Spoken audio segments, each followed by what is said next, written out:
할렐루야. 할렐루야. 옆에 있는 사람하고 한번 인사하십시다. 주님의 이름으로 사랑합니다. 주님의 이름으로 사랑합니다.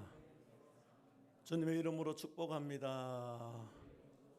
잘 오셨습니다. 이 잘자를 길게 빼는 거는 아주 그 반가운 사람이 올 때, 반가운 사람과 만났을 때 잘자를 길게 뺍니다. 잘 오셨습니다. 이거는 덜 반가운 사람, 잘자를 많이 길게 빼야 됩니다. 옆에 있는 사람하고 저 보지 말고 옆에 있는 사람하고 잘 오셨습니다. 할렐루야. 할렐루야. 오늘도 주 앞에 나와 예배하는 여러분 모두에게 하나님의 큰 은혜와 축복이 함께 하실 줄로 믿습니다. 서상국 목사님 이곳에 부임하고 늘 제가 기도해 왔었습니다. 서 목사님 목회가 또 우리 교회가 은혜 가운데에 평탄하게 하나님께 영광 돌릴 수 있는 이런 아름다운 교회가 되었으면 좋겠다고 기억날 때마다 늘 기도해 왔습니다. 오늘 이제 우리 교회 또 서 목사님 목회하는 교회에서 와서 또 설교까지 하게 되니까 제가 또 감격되고, 전도사님도 보니까 또 우리 교회 같이 또 있던 전도사님이라 보니까 참 반가운 분들이 많이 있어요. 그래서 우리 집 같은 그런 생각이 들어요. 오늘 하나님께서 우리 모두를 사랑하셔서 여기까지 인도해 주신 줄로 알고, 오늘 재직 헌신 예배인데 제가 재직 헌신 예배 때 무슨 말씀을 드릴까 고민을 하다가 이렇게 살았으면 좋겠다, 저렇게 살았으면 좋겠다, 그런 것보다는 근본적으로 우리가 어떻게 했으면 좋겠다 하는 그것을 말씀을 드리면서 함께 은혜를 받고자 합니다. 자, 오늘 여러분 시편 7편의 표제를 보면요, 이런 내용이 기록되어 있지요. 베냐민인 구시의 말에 따라 여호와께 드린 노래라, 그렇게 기록되어 있습니다. 여기 말씀하고 있는 베냐민인 구시가 누구인지는 잘 알 수 없지만은 아마도 다윗을 죽이려고 한 자들 중에 하나가 아닌가, 그렇게 생각할 수가 있습니다. 그 유명한 설교자 메추헨니가 구스, 곧 검은 사람, 잔인한 사람, 야만적인 사람으로 다윗을 죽이려는 사울이거나 아니면은 사울 왕의 측근이 아닌가, 그렇게 해석하고 있습니다. 중요한 것은 다윗은 지금 절대절명의 위기 상황에 놓여 있습니다. 오늘 본문 1절 2절을 읽어보면요, 이런 말씀이 기록되어 있죠. 여호와 내 하나님이여, 주께 피하오니 나를 쫓는 모든 자에게서 구하여 건지소서. 건져낼 자가 없으면 저희가 사자같이 나를 찢고 뜯을까 하나이다. 지금 다윗은 아주 사나운 맹수 앞에서 뜯겨 죽게 될 어린 짐승과도 같은 그런 처지에 놓여 있습니다. 여러분 동물의 왕국 같은 그 TV 프로그램을 보면은 그 어마어마한 사자가 조그마한 그 임팔라를 잡아놓고 그 큰 입을 벌려서 물어 뜯으려고 하고 있는 그런 상황이다, 그렇게 볼 수가 있습니다. 지금 다윗이 어떻게 될지 모르는 절박한 어려운 상황 속에 빠져 있는 모습인 것을 볼 수가 있습니다. 자, 중요한 것은 이런 위기 속에서 다윗이 어떻게 하고 있느냐, 이 말씀은 더 나아가서 우리가 이 땅을 살아가노라면은 이런 위기와 어려움을 당할 때가 종종 있습니다. 어느 누가 어려움을 원할 사람 어디 있겠습니까? 힘든 일을 만나기를 바랄 사람 어디 있겠습니까? 그럼에도 불구하고 우리의 삶 속에는 내가 어떻게 할 수 없는 절박한 어려움과 고난과 역경이 찾아올 때가 많이 있습니다. 문제는 그럴 때에 어떻게 우리가 이겨나갈 수가 있느냐. 바꾸어 말하면 오늘 다윗은 이런 절망적인 이런 어려움 속에서 어떻게 믿음으로 극복하고 이겨나가고 있느냐, 그것을 우리에게 말씀하고 있는 것을 볼 수가 있습니다. 우리가 이 땅에 신앙의 삶을 살아가노라면은 우리가 원치 않지만은 예기치 않는 고난과 시련과 어려움을 만날 때가 있습니다. 그때마다 오늘 다윗이 극복했던 이 믿음을 가지고 우리도 극복하며 이겨나가 날마다 승리하는 복된 삶을 살아갈 수 있는 저와 여러분 다 되기를 주님의 이름으로 축복합니다. 자, 오늘 첫 번째로 우리가 이 다윗은 이 위기 속에서, 이 고난 속에서 어떻게 하고 있느냐, 감사하며 찬양하고 있는 모습을 볼 수가 있습니다. 우리가 위기를 당하면은 제일 먼저 범하기 쉬운 죄가 원망하고 불평하고 실망하는 것이지요. 하나님을 믿는 성도들이 절대로 하지 말아야 될 말이 있습니다. 해서는 안 될 말이 있습니다. 바로 원망하는 말과 불평하는 말입니다. 하나님을 믿는 성도들은 아무리 힘들고 어려움을 당하더라도 여러분 원망하거나 불평하지 말고 오늘 다윗처럼 하나님께 감사하며 하나님을 찬송하는 삶을 살아가야 된다 하는 것입니다. 여러분 잘 아시는 대로 출애굽한 이스라엘 백성들이 망한 이유가 무엇입니까? 그들은 불평하다가, 그들은 원망하다가 다 망해버리고 말았습니다. 성경에 보면은 하나님이 가장 미워하시고 싫어하시는 죄가 두 가지가 있는데, 하나는 교만한 죄요. 무슨 죄요? 교만한 죄요. 또 하나는 원망하는 죄입니다. 무슨 죄요? 원망하는 죄입니다. 우리가 잊지 말고 기억해야 됩니다. 교만한 자 하나님이 반드시 물리치십니다. 원망하는 사람들 다 망했습니다. 여러분이 꼭 잊지 말고 좀 기억했으면 좋을 성경 구절이 있는데 민수기 14장 27절 28절 말씀입니다. 여기 보면 이런 말씀이 기록되어 있습니다. 나를 원망하는 이 악한 회중을 내가 어느 때까지 참으랴. 그런 말씀이 기록되어 있습니다. 하나님을 원망하는 자들은 이미 하나님의 백성도 아니고 자녀도 아니고 회중입니다. 그것도 악한 회중이라 그렇게 말씀하고 있습니다. 그리고 이어서 말씀하기를 이스라엘 자손이 나를 향하여 원망하는 말을 내가 들었다. 그렇게 말씀하고 있습니다. 여기 내가라는 말씀은 하나님을 의미하고 있지요. 하나님이 우리 말하는 것을 듣는다고 했습니다. 특별히 우리가 원망하고 불평하는 말을 하나님이 듣는다고 했습니다. 그리고 민수기 14장 28절에 보면요 이런 말이 있습니다. 하나님의 삶을 가리켜 맹세하노니 너희 말이 내 귀에 들린 대로 내가 너희에게 행하리라. 너희들 입에서 나오는 원망하는 말 그대로 갚아준다. 너희들 입에서 나오는 불평하는 말 그대로 내가 갚아준다. 그런 말씀입니다. 여기서 우리가 대단히 중요한 것을 알아야 됩니다. 우리가 아무리 힘이 들고 아무리 속이 상하고 고난과 역경을 당해도 설사 죽을 일을 만나다 하더라도 원망하거나 불평해서는 안 된다는 사실입니다. 여러분 원망하지 마시기 바랍니다. 불평하지 마시기 바랍니다. 그럼 어떻게 해야 되느냐? 감사하며 찬송하는 삶을 살아가야 됩니다. 하나님은 우리가 역경 중에서도 감사하고 찬송하는 모습을 보기를 원하시고 하나님은 고난과 시련 속에서도 감사하며 찬양하는 삶을 살아가는 모습을 기뻐한다는 사실을 믿으시기 바랍니다.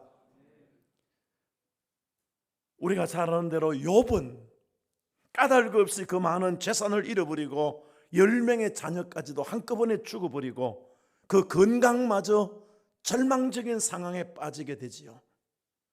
이제 온몸이 썩어 죽어가는 그런 절박한 그런 상황 속에서 욥은 겉옷을 찢고 머리털을 밀고 땅에 엎드려서 하나님을 향하여 어떻게 하고 있습니까? 여러분 보세요. 하나님을 그렇게 잘 믿은 사람이 욥입니다. 하나님이 성경에 한 인간을 지칭해서 칭찬하고 그렇게 자랑했던 사람은 욥밖에 없습니다. 그것도 사탄에게 하나님이 직접 욥의 믿음을 칭찬했고 욥의 신앙을 자랑했습니다. 그만큼 신앙이 좋은 사람이요 욥은 믿음이 좋은 사람입니다. 그런데 그에게 닥친 환난이 얼마나 큰 환난입니까? 그 많은 재산을 한꺼번에 다 잃어버리고 말았습니다. 자식이 집이 무너지면서 하나가 죽은 것도 아니고 둘이 죽은 것도 아니고 10명의 자녀가 한꺼번에 다 죽어버렸습니다. 자신의 몸도 지금 썩어 죽어가는 절박한 그런 상황이었습니다. 그 절박한 어려운 상황 속에서 욥이 어떤 신앙의 고백을 하고 있습니까? 주신 이도 하나님이시요 거두어 가신 이도 하나님이시오니 하나님의 이름이 찬송을 받으실지어다. 아멘.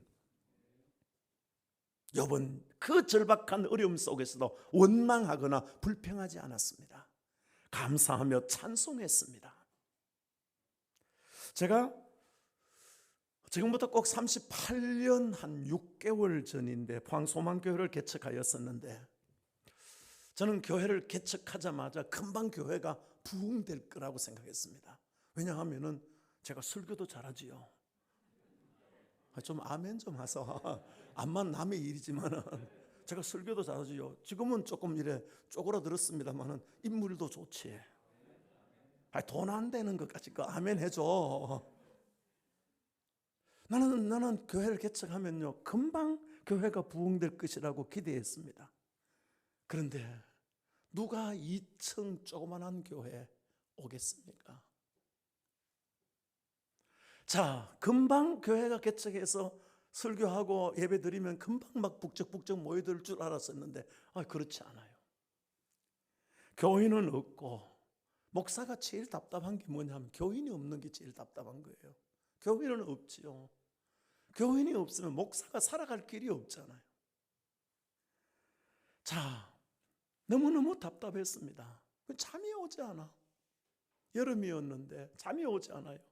그래서 집에 살라 하니까 잠이 오지 않고 해가지고 교회 가서 기도를 하는데 왜 그렇게 서글픈지, 왜 그렇게 서글프고 눈물이 나오는지, 기도도 잘 되지 않고 서글프기만 하고 내 인생이 서글프기만 하고 눈물만 나오고, 그래서 소리 지르면서 기도를 했습니다.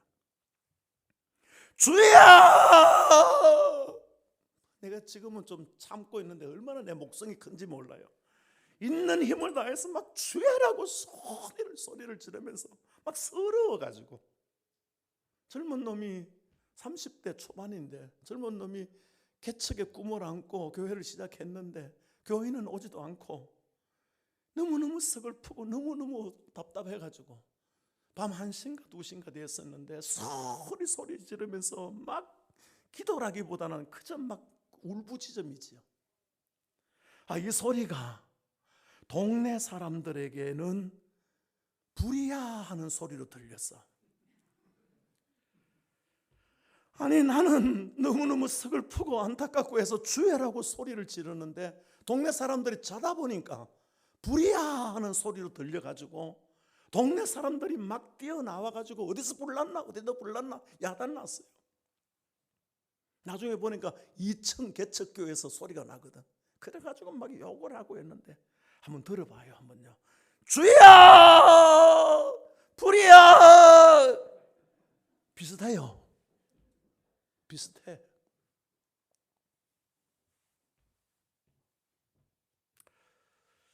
고난과 어려움이 얼마나 많았는지 몰라요. 참 힘들고 어려웠어요. 그때마다 저에게 힘을 주고 용기를 주는 것이 찬송이었어요. 특히 저는 찬송을 참 좋아합니다. 그래서 저에게 힘을 주고 용기를 주는 찬송이 지금 찬송가 370장이죠. 주 안에 있는 나에게 딴 근심이 있으랴 십자가 밑에 나가 내 짐을 풀었네. 주님을 찬송하면서 할렐루야 할렐루야 내 앞길 멀고 험해도 나 주님만 따라가리.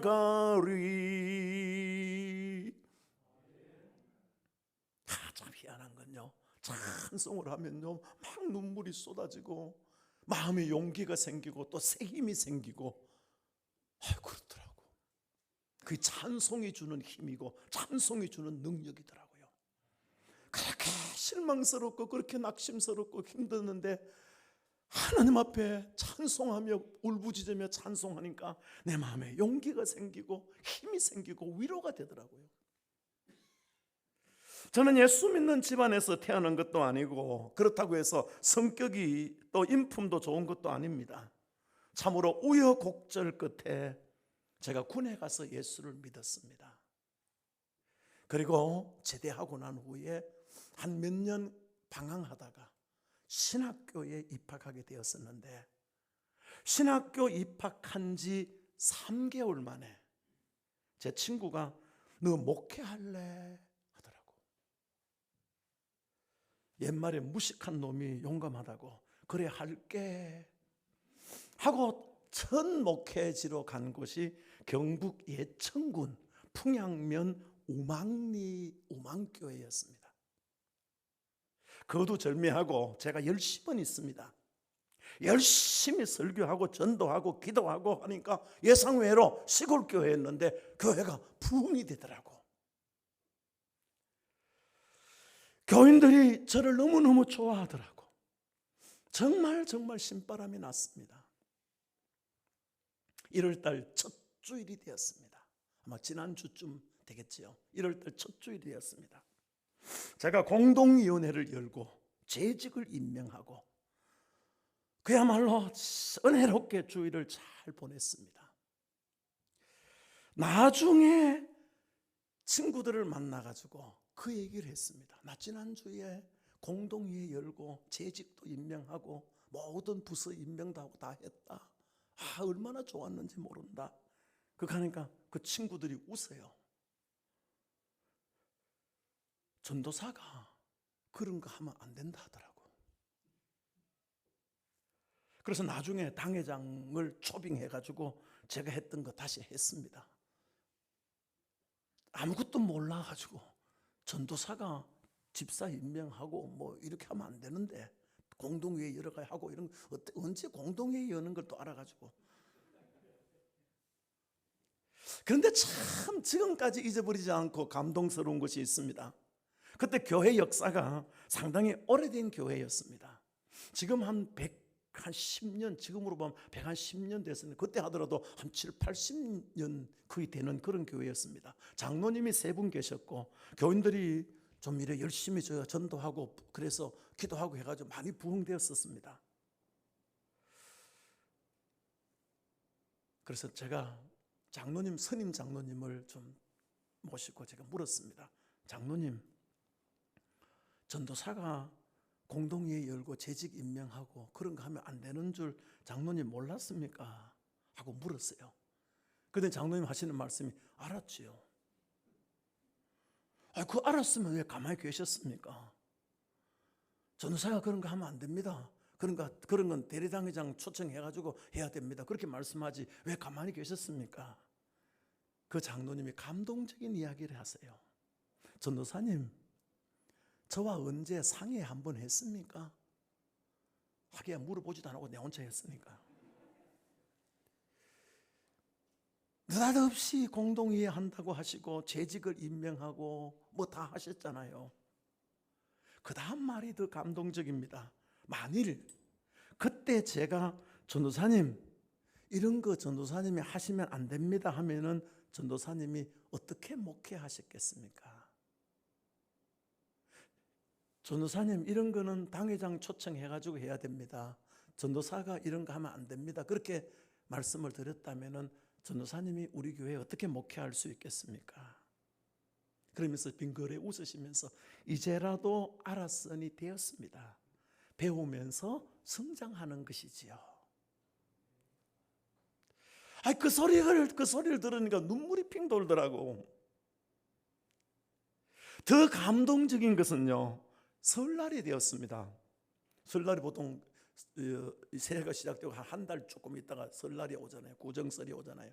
설날이 되었는데 장로님이 그 집에 자녀들이 7남매였는데 큰 아들이 내보다 나이가 더 많았습니다. 그래서 결혼까지 하고 손주까지 보았었는데 그 장로님 4분, 그 다음에 큰아들 4분, 나머지는 결혼 안 시켰는데 그 나머지 6 아들, 딸을 전부 데리고 저한테 세배하러 왔어요. 설날이라고 저한테 세배하러 왔어. 전도사님 앉으십시오. 세배하겠습니다. 제가 그 소리를 듣고 깜짝 놀랐습니다. 아니 제가 세배해야 되지요.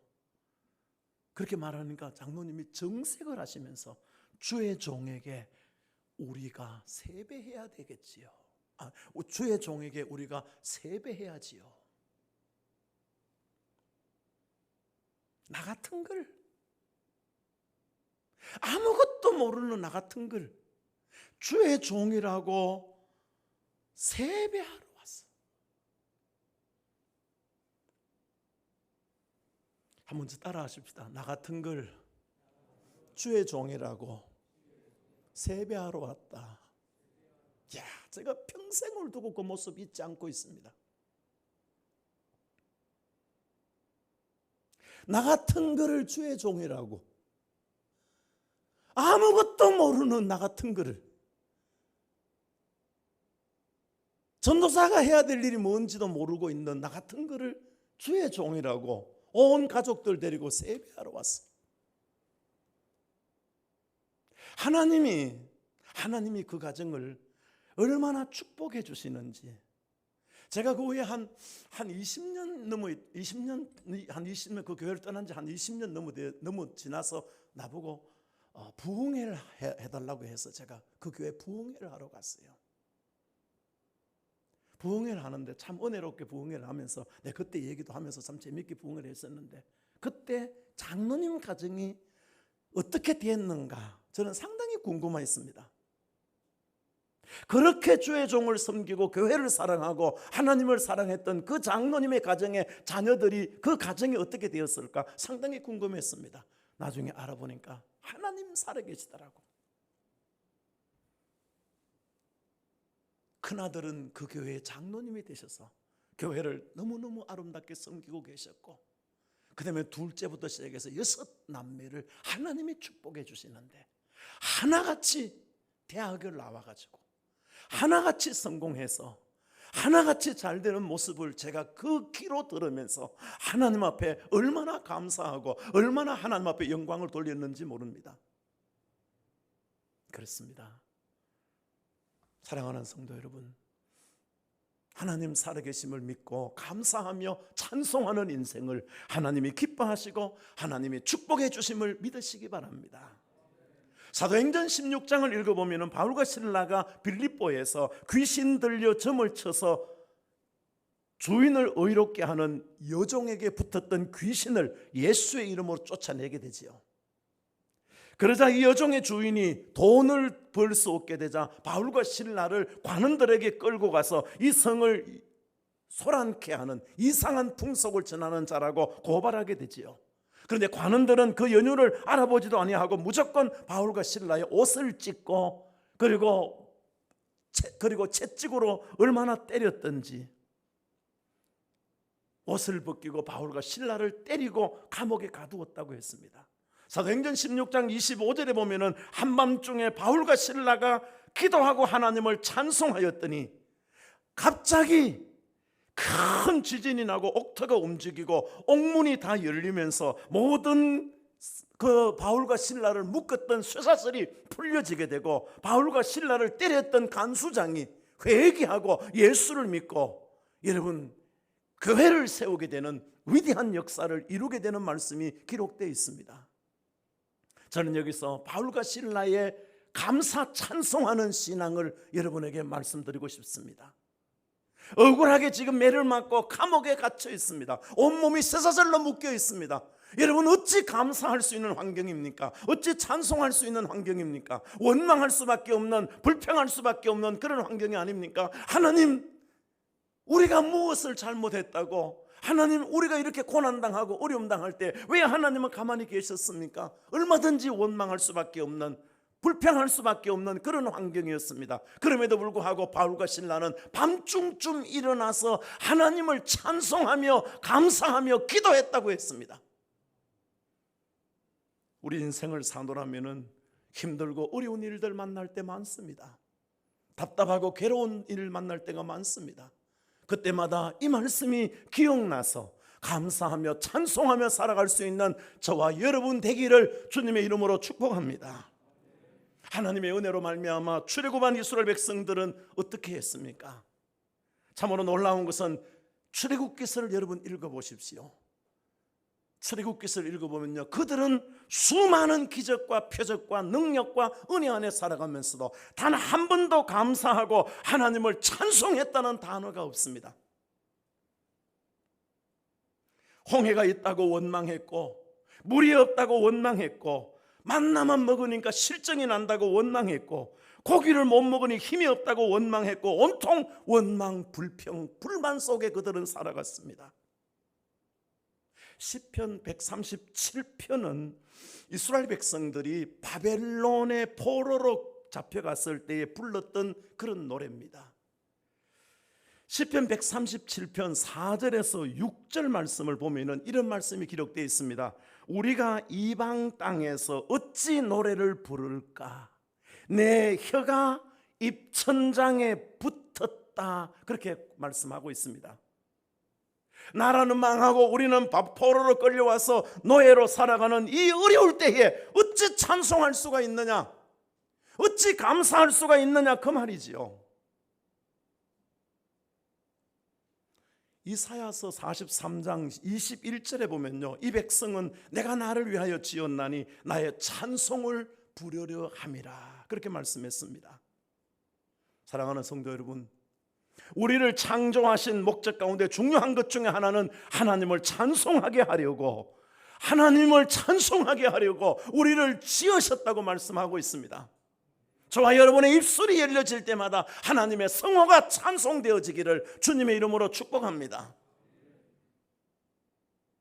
하나님은 우리가 찬송하는 것을 보시기를 원하시고, 찬송 소리를 듣기를 원하시고, 찬송 소리를 기뻐하시는 것을 믿으시기 바랍니다.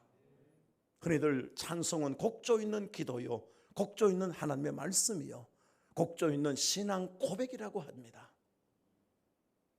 이 놀라운 사실을 일찍이 깨닫고 실천한 사람이 성경에 한 사람이 있습니다. 바로 다윗입니다. 다윗의 일생은 감사와 찬송의 일생이었습니다. 여러분 잘 아시는 대로 다윗의 일생이 늘 평탄한 인생이었습니까? 고난의 인생이었습니다. 시련의 인생이었습니다. 사울 왕이 다윗을 죽이려고 해서 무려 13년 동안이나 여러분 사울의 칼을 피해서 도망다니는 말할 수 없는 고난과 역경과 시련의 삶이었습니다. 그럼에도 불구하고 다윗의 삶에 가장 소중한 것은 찬송입니다. 감사입니다. 여러분 시편 대부분이 다윗의 시지요. 다윗의 시의 가장 핵심이 뭡니까? 감사입니다. 찬송입니다. 아까도 조금 전에 말씀드렸듯이 다윗의 생애는 평탄한 생애가 아니었습니다. 고난의 생이었고 위험한 생이었고 언제 죽을지 모르는 절망적인 그런 삶이었습니다. 그럼에도 불구하고 다윗은 하나님의 은혜를 기억하면서 늘 감사하며 찬송하는 삶을 살았다는 것입니다. 사랑하는 성도 여러분, 감사하며 찬송하며 살아가기를 주님의 이름으로 축복합니다. 다윗은 위기 가운데서 하나님을 찬송하고 있습니다. 하나님께 감사하고 있습니다. 하나님은 감사하는 다윗을, 찬송하는 다윗의 믿음대로 그 인생을 감사하는 인생으로, 찬송하는 인생으로 바꾸어 주신 줄로 믿습니다. 저와 여러분의 입술에서 감사가, 찬송이 끊어지지 마시기를 주님의 이름으로 축복합니다. 두 번째로 우리가 볼 것은, 다윗은 이 위기 속에서 나는 하나님의 자녀입니다. 나는 하나님의 자녀입니다. 하나님이 나를 구원하여 하나님의 백성 삼으셨습니다. 하나님의 자녀입니다를 고백하고 있습니다. 우리 예수 믿는 성도들이 어떤 어려움과 문제가 있더라도 반드시 잊지 말고 기억할 것이 있습니다. 나는 천에 하나 만에 하나 하나님이 나를 택하여 세워준 하나님의 자녀라고 하는 사실입니다. 여러분 어떤 일이 일어나더라도 여러분의 삶에 어떤 문제가 생기더라도 반드시 이 고백만은 저와 여러분의 신앙 고백 속에서 끊어지지 않기를 주님의 이름으로 축복합니다. 나는 하나님의 자녀입니다. 천에 하나 만에 하나 하나님이 택하여 나를 구원하여 하나님의 자녀 삼아 주셨음을 믿으시기 바랍니다. 나는 별 볼 일 없는 가난하고 병들고 돈도 없는 쓸모없는 존재가 아니라 하나님이 나를 하나님의 자녀 삼으시고자 독생자 예수 그리스도를 이 땅에 보내시사 십자가에 못 박아 피 흘려 죽게 하여 주심으로 말미암아 저와 여러분들을 구원하여 하나님의 자녀 삼아 주신 줄로 믿습니다. 나는 하나님의 자녀라고 하는 사실을 잊지 마시기를 바랍니다. 나는 하나님의 자녀입니다. 오늘 그리스도인들이 이 확신이 없습니다. 내가 하나님의 자녀라고 하는 이 확신이 없습니다. 그러니까 믿음이 흔들립니다. 신앙이 흔들립니다. 조그만 어려움만 오면은, 조그만 시련만 오면은 믿음이 흔들립니다. 왜요? 나는 하나님의 자녀라고 하는 확신이 없기 때문입니다. 저를 한번 따라 하십시다. 나는 하나님의 자녀입니다. 아멘. 아무나 예수 믿는 거 아닙니다. 하나님의 택한 자가 아니면은 누구도 예수를 구주로 고백할 수가 없다고 분명히 성경은 말씀하고 있습니다. 저와 여러분들이 예수가 그리스도이시여 하나님의 아들이십니다, 예수님이 나의 구주이십니다, 하나님의 자녀입니다 하고 고백할 수 있는 것은 바로 하나님의 택한 자가 되기 때문인 것을 믿으시기 바랍니다. 하나님이 저와 여러분을 사랑하셔서 하나님이 택하여 주시고 구원하여 하나님의 자녀 삼아 주신 줄로 믿습니다. 어떤 어려움이 오더라도, 어떤 시련이 오더라도 나는 하나님의 자녀임을 확신하시기 바랍니다. 하나님의 자녀라고 하는 것을 확신할 때에 우리는 용기 있는 담대한 은혜의 삶을 살아갈 수가 있는 것입니다. 저도 자식이 있습니다. 자식을 너무너무 사랑하고 할 수만 있으면 자식에게 내 모든 것을 주고 싶고 자식을 지키고 돌봐주고 사랑하고 아끼고 있습니다. 그렇습니다. 우리는 하나님의 자녀이기에 하나님이 지켜주심을 믿으시길 바랍니다. 하나님이 함께 하시고 하나님이 사랑하시고 하나님이 도와주심을 믿으시기 바랍니다. 왜요? 내가 하나님의 자녀이기 때문에. 저는 힘들고 어려운 일이 있을 때마다 이 믿음의 고백을 늘 드립니다. 내가 예수 믿고 싶어서 믿었느냐? 내가 하나님을 선택한 것이 아닙니다. 하나님이 여러분을 선택하여 주신 줄로 믿습니다. 내가 하나님을 택한 것이 아닙니다. 많은 분들이 착각하고 있습니다. 내가 하나님을 택한 줄로 알고 있습니다. 아닙니다. 하나님이 나를 택하여 주셨습니다. 하나님이 나를 붙들어 주셨습니다. 하나님이 내게 은혜 주셨습니다. 하나님이 내게 믿음 주셨습니다. 하나님이 저와 여러분들을 구원하여 하나님의 자녀 삼아 주신 줄로 믿습니다. 그러기에 하나님이 지켜주신다 이 말입니다. 저는 다윗의 그 신앙 고백을 참 귀하게 여기고 있습니다. 시편 23편 고백이지요. 내가 사망의 음침한 골짜기로 다닐지라도 해받음을 두려워하지 않을 것은 주께서 나와 함께 하심이라. 주의 지팡이와 막대기가 나를 안위하시나이다. 할렐루야. 나는 구원받은 하나님의 자녀임을 믿으시기 바랍니다. 예수 그리스도의 십자가의 피로 말미암아 구원함을 받은 하나님의 자녀임을 믿으시기 바랍니다. 아무리 어렵고 힘들고 설사 죽을 일이 일어난다 할지라도 나는 하나님의 자녀입니다. 예수님이 날 위하여 십자가에 못 박혀 죽으셨습니다. 나는 오늘 죽어도 천국에 들어갈 수 있게 될 줄로 믿습니다. 저를 따라하십시다. 저를 한번 따라하십시다. 나는 하나님의 자녀입니다. 하나님이 나를 사랑하십니다. 하나님이 나와 함께 하십니다. 아멘. 아멘. 왜요? 나는 하나님의 자녀이기 때문입니다. 나는 하나님의 구원받은 자녀임을 확신하면서 늘 강건한 은혜의 삶을 살아가는 저와 여러분 되어야 될 줄로 믿습니다. 여러분, 내가 하나님의 자녀이기 때문에 하나님이 나를 택하여 구원하여 주의 피로 말미암아 하나님의 자녀 삼아 주셨기 때문에 하나님이 나를 지켜주시고 하나님이 나를 인도하여 주시는 것을 믿으시기 바랍니다. 하나님이 하나님의 자녀를 하나님이 지켜주십니다. 금년 한 해 어떤 일이 우리에게 일어날는지 알지 못하지만 중요한 것은 하나님이 나를 지켜주실 줄로 믿습니다. 왜요? 나는 하나님의 자녀이기에, 나는 구원받은 하나님의 자녀이기에 하나님이 분명히 나와 함께 하시고 나를 지켜주실 줄로 믿습니다. 어떤 일을 만나더라도 이 믿음의 고백을 잃어버리지 않는 저와 여러분 되기를 주님의 이름으로 축복합니다. 마지막 한 가지만 더 말씀드리겠습니다. 다윗은 이 위기 가운데에 하나님의 살아계심을 믿고 하나님 앞에 기도하고 있습니다.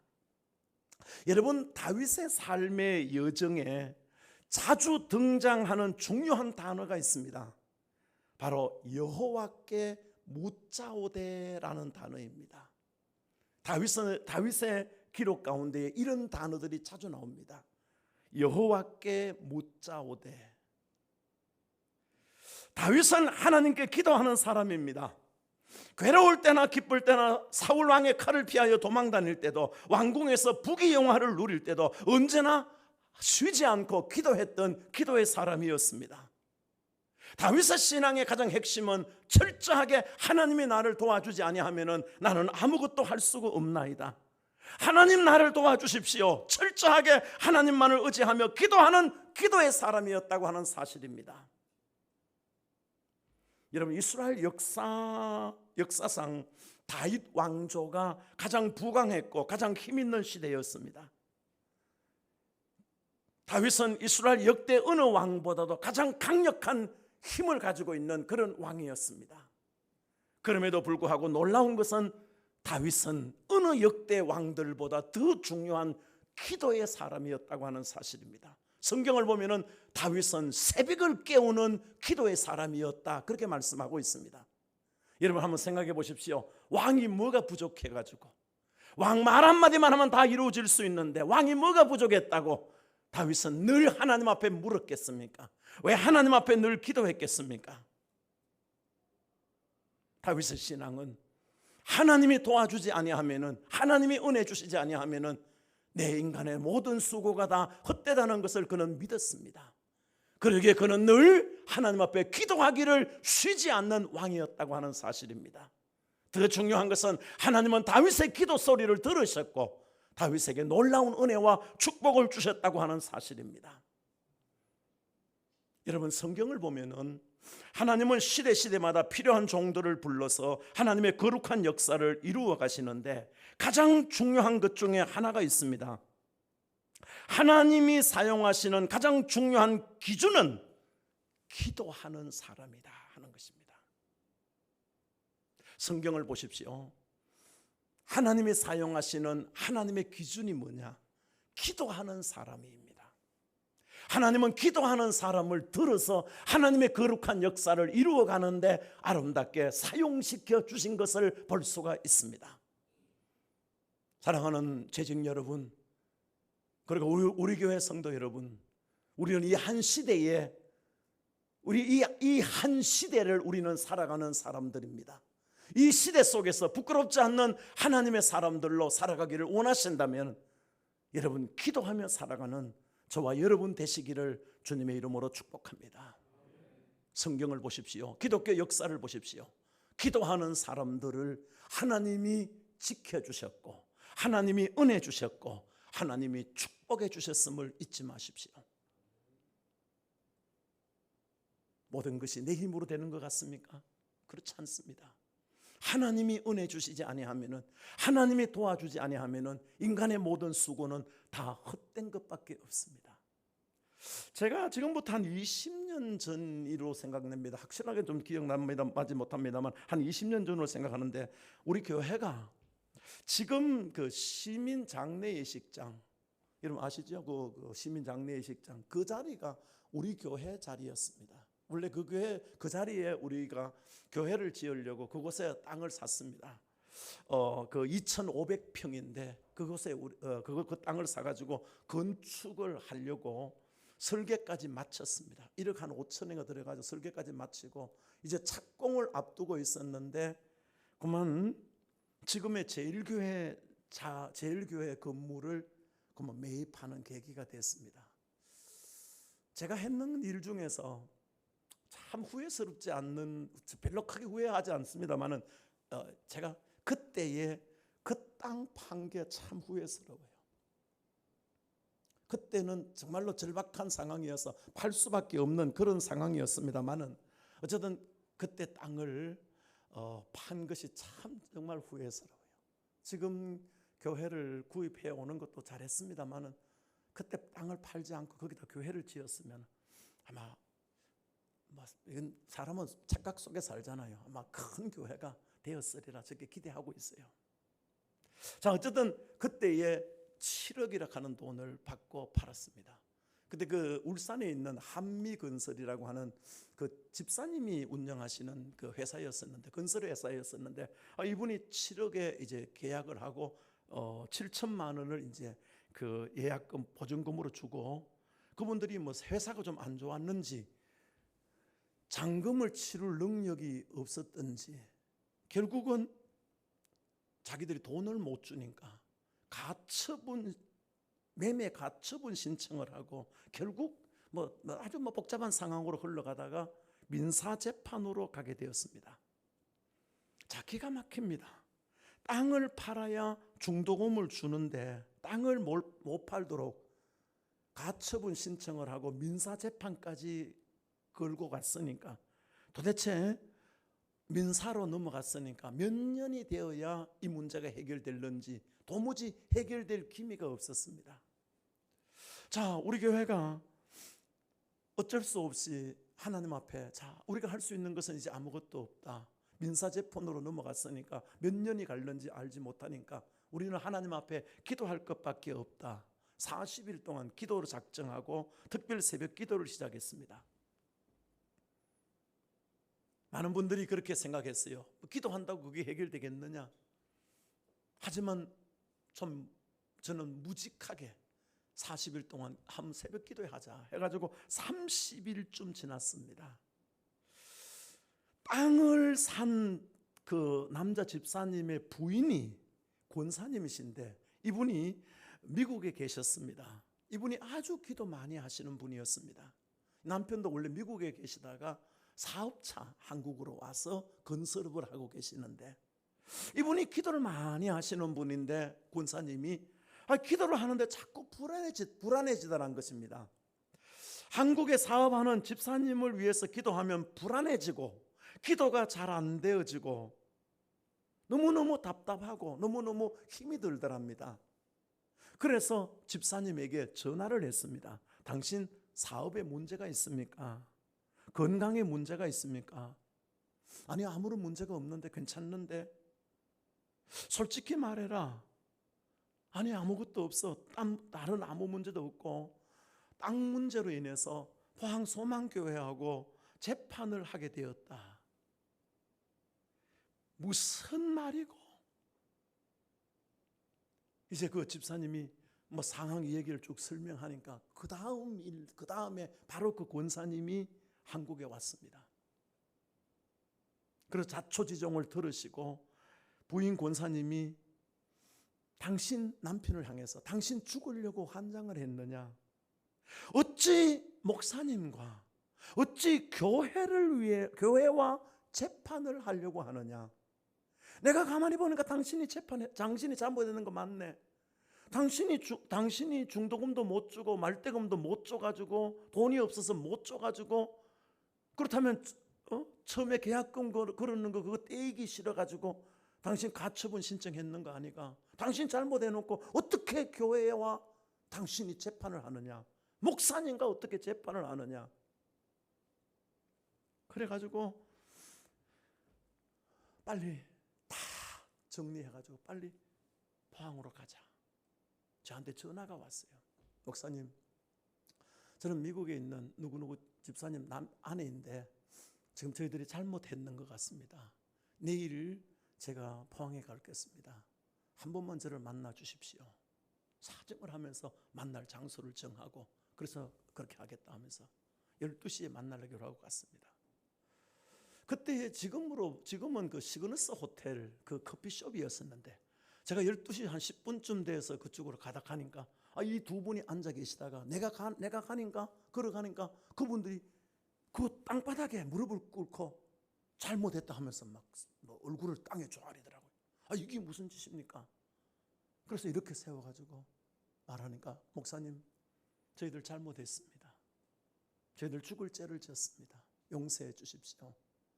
그러면서 자기들이 이제 재판했는 거 그거 다 이제 가져와가지고 다 폐기시키고, 그러면서 7천만 원 계약금 그거 했는 거 다 저희들 포기하겠습니다. 그러면서 잘못했다고 막 용서를 빌면서, 목사님 잘못했으니까 저들을 위해서 기도해 주십시오. 그래서 그 두 분 손잡고 제가 기도했지. 하나님, 어리석은 인간의 생각이 물질 때문에 이런 어려움을 겪고 가져왔습니다. 다 용서해 주시고 화해하게 되니 감사합니다. 이러고 화해를 하고 다 끝냈어. 그 7천만 원은 왜 했느냐? 나중에 그 땅을 다시 팔았는데 9억에 팔았어. 지금 그 장의사 하는 그 양반한테 9억에 팔아가지고 남은 돈이 더 많아가지고 그 사람도 돌려줬어. 다시. 하나님이 기도 소리를 들으신다 합니다. 하나님이 우리의 기도 소리를 들으시는 것을 믿으시기 바랍니다. 하나님이 여러분의 기도 소리를 들으세요. 아무리 기도해도 안 듣는 것 같고, 안 되는 것 같고, 소용없는 것 같이 들립니까? 그렇지 않습니다. 하나님은 우리의 기도 소리를 들으시고 응답해 주시는 좋으신 하나님이심을 믿으시기 바랍니다. 하나님은 우리의 기도 소리를 들었어요. 40일 동안 특별 새벽 기도를 시작했는데 30일 만에 그 기도가 응답이 되어졌어요. 그때 우리 교인들이 얼마나 기뻤는지 몰라요. 얼마나 감격하면서 울었는지 몰라요. 제가 오래전에 한 가지만 더 얘기할게요. 오래전에 교통사고를 당했습니다. 거의 죽기 직전까지 갔습니다. 거의 생사를 가름할 수 없는 어려움에 처하게 되었습니다. 거의 저는 죽는다고 생각을 했습니다. 막 살아난다고는 보지 못했습니다. 제 친구들도 제가 죽었다 이렇게 얘기하기도 했고, 아예 뭐 상당히 어려운 상태, 혼수 상태로 한 며칠간 계속 되었으니까, 저는 막상 죽는다고 생각하니까 내가 예수 믿고 구원받았으니 천국에 간다고 하는 확신은 들었습니다. 아니, 목사가 죽을 때가 됐는데 천국 갈 확신이 없다면 이거 어떻게 하겠어요? 근데 감사하게도 나는 그런 믿음은 있었어. 내가 오늘 죽어도 천국 갈 수 있다, 그런 믿음의 확신은 있었어요. 자, 그런데 문제는 주님 앞에 막상 선다고 하니까 내 자신이 너무너무 부끄러웠어요. 아무것도 한 일이 없고 주님 앞에 선다면은 아무것도 내놓을 것이 없는 거예요. 아니, 내가 왜 주님을 위해서 한 일이 없어요? 30대 초반에 소망교회를 개척하고 정말 주님을 위해서 부끄러움 없이 살았다고, 먹을 것 먹지 않고 입을 것 입지 않고 정말로 미친 듯이 몸부림치면서 그렇게 살아왔었는데, 나는 내 자신을 스스로 생각할 때도 나는 부끄러움 없이 살았다고 자신 있게 정말 말하고 살아왔었는데, 막상 죽음을 앞두고 내 자신을 바라보니까 하나님 앞에 내놓을 것이 아무것도 없는 거예요. 하나님을 만난다고 생각하니까 너무너무 부끄럽고 너무너무 초라한 내 모습에 저는 몸둘 바를 몰랐습니다. 주님을 사랑한다고 하면서도 주님 앞에 내놓을 것이 없어요. 추하고 더러운 내 모습만 바라볼 뿐인 것입니다. 그래서 저는 울고 또 울고 또 울었습니다. 그리고 울부짖으면서 부르짖었습니다. 주님, 살려주십시오. 저는 이대로 주님 앞에 설 수 없습니다. 주님, 좀 더 주님을 사랑하고 싶습니다. 좀 더 주님 위해 일하고 싶습니다. 주님, 살려주십시오. 살려주십시오. 나 이대로 부끄러운 이 모습 가지고 주님 앞에 설 수 없습니다. 이 초라한 모습 가지고 주님 앞에 설 수 없습니다. 주님, 살려주십시오. 주의 일 하다가 주님 앞에 서고 싶습니다. 얼마나 몸부림치면서 울었는지 모릅니다. 몇 날 며칠을 몸부림치면서 울면서 하나님 앞에 내 혼자서 부르짖어 간구하기 시작했습니다. 서서히 내 몸이 살아나기 시작하더라고요. 정신이 들기 시작했고, 그로부터 6개월 병원에 입원하고 6개월 만에 제가 퇴원을 하게 되었습니다. 6개월 만에 퇴원을 하는데 건강한 몸이 아니고 장애자로 병원에서 퇴원을 하게 되었습니다. 지팡이를 짚고 다리를 쩔룩쩔룩하면서 장애자로 병원에서 퇴원하게 되었습니다. 그래서 얼마나 고맙고 얼마나 감사하든지, 죽었다고 생각됐는데 살아났으니까 얼마나 감사하고 얼마나 고맙든지.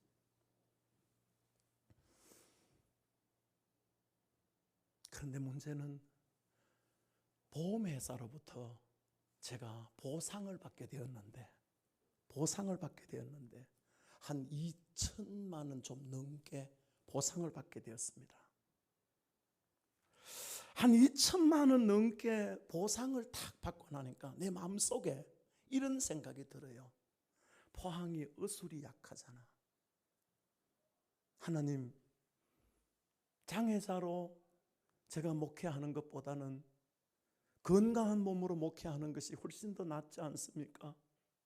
하나님, 지팡이 짚고 쩔룩쩔룩하면서 강단에 올라가는 것보다는 건강하게 두 다리로 강단에 올라가서 설교하는 것이 훨씬 낫지 않습니까? 하나님, 나 보상금 가지고 서울 큰 병원에 가서 진료받고 싶습니다. 그래서 서울의 큰 병원에 가려고 준비를 했습니다.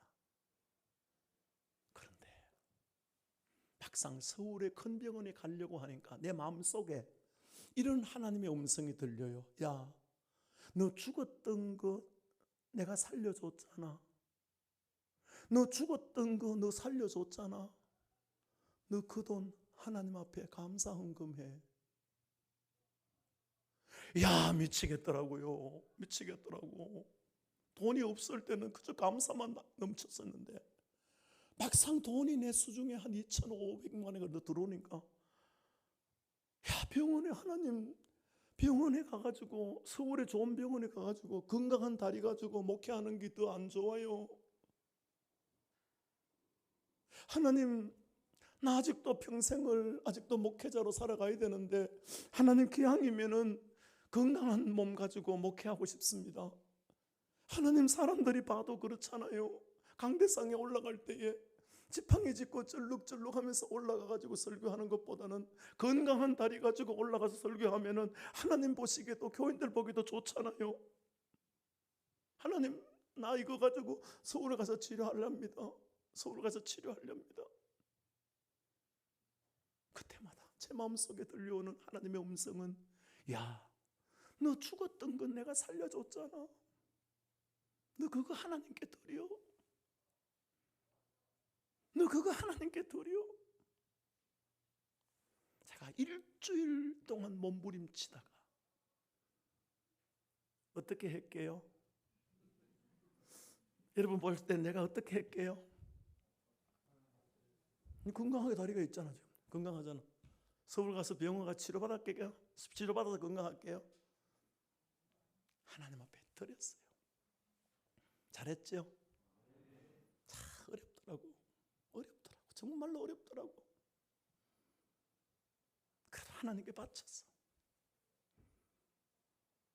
한 1개월쯤 지났을까. 그 후로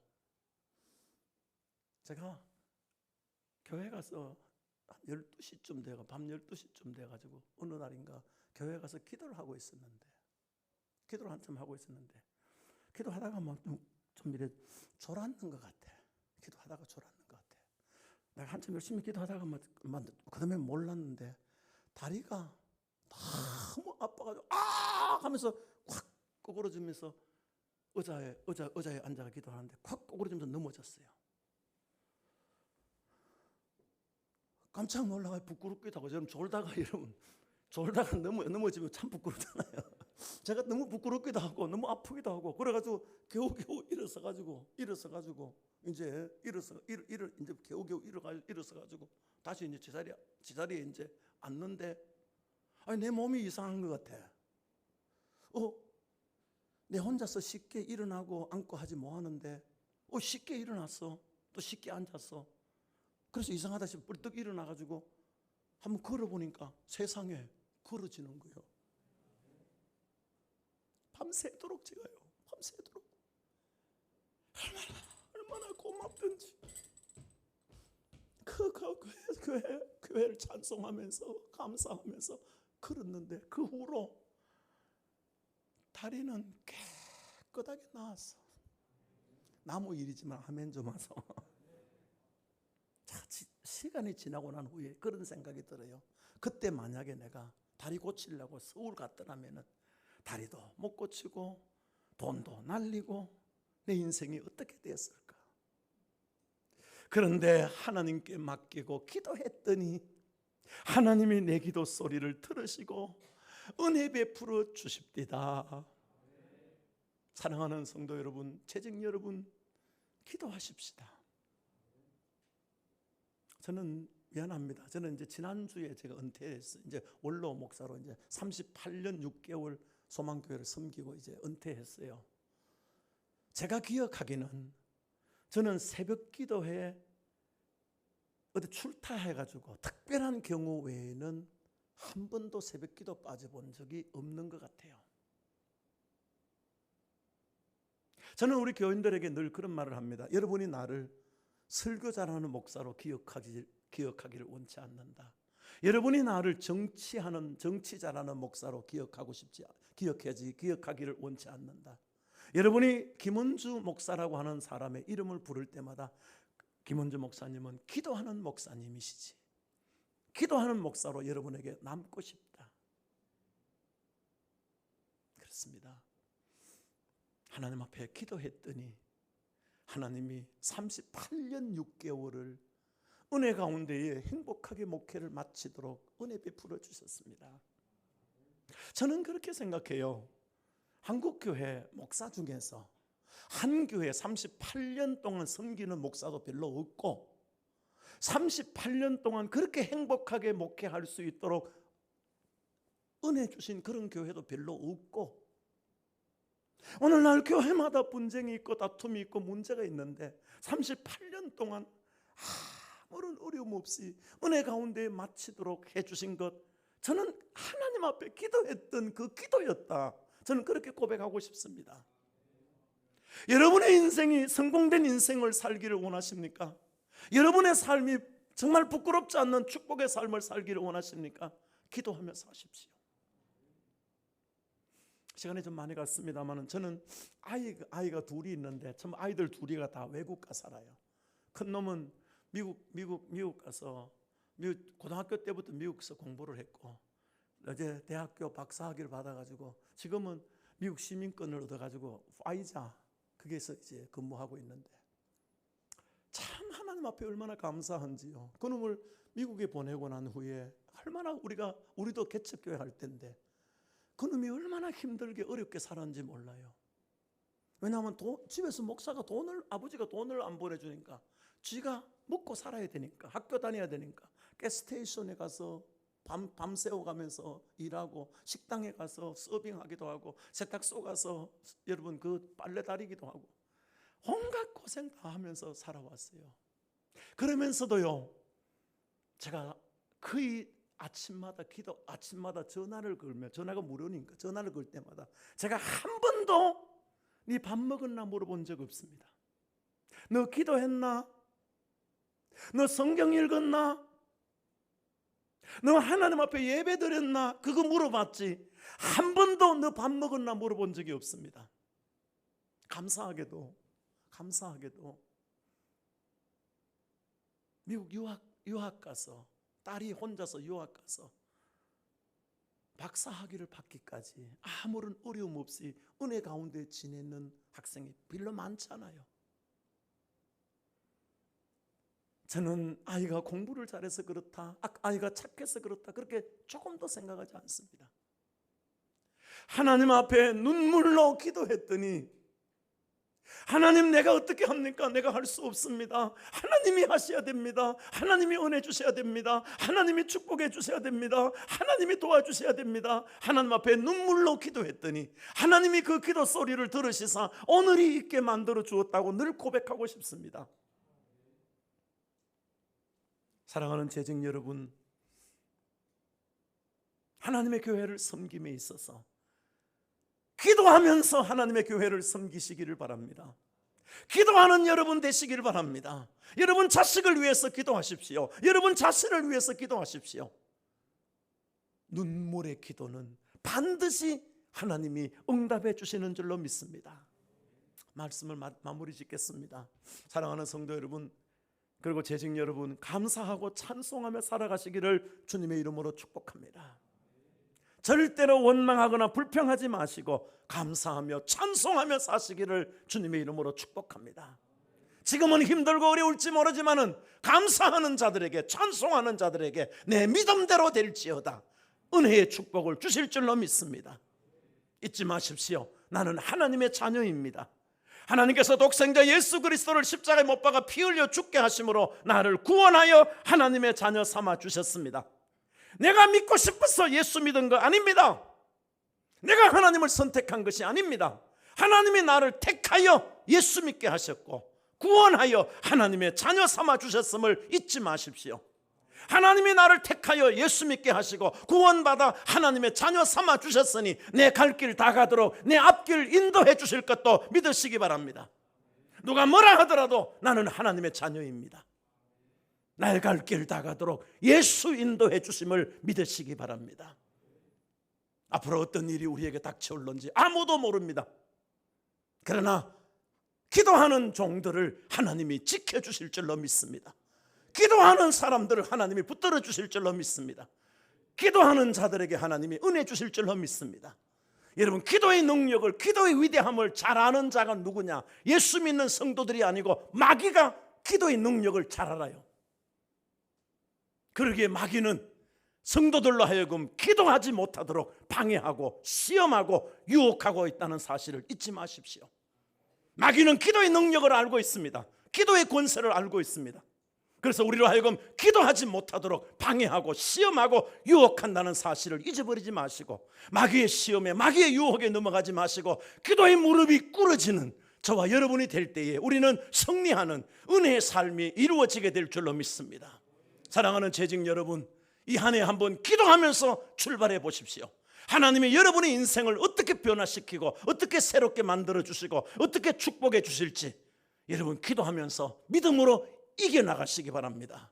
하나님께서 반드시 우리의 삶을 기름지게 만들어 주시고 복되게 만들어 주시어서 승리하는 하나님의 영광을 높이 드러내는 축복의 사람들로 우뚝 세워주실 줄로 믿습니다.